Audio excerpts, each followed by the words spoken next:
Most people think it's impossible to sneak into Area 51, where the US has their top-secret military base and supposedly hides UFO evidence.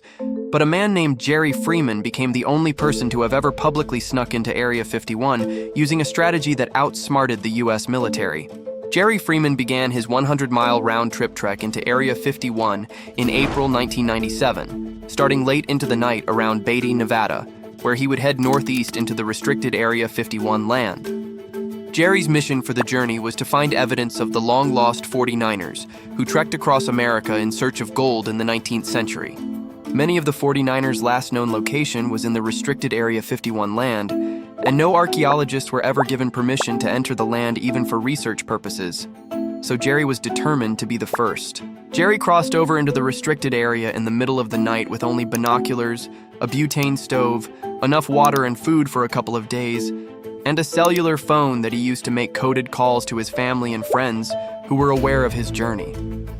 Jerry did most of his moving in the night hours when he wouldn't be easily seen and exposed to the scorching Nevada sun. His goal was to make it to Nellis Canyon and Papoose Lake, which is where the 49ers supposedly once stayed.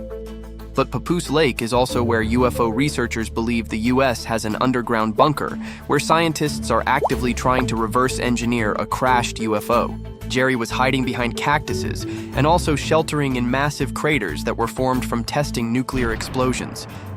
In these craters, Jerry was able to avoid the infrared viewing devices the military uses to look for intruders.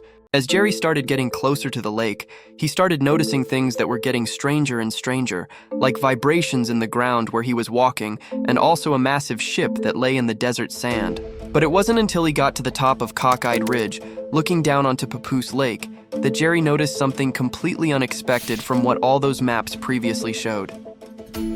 These videos take forever to make, so part 2 is coming tomorrow.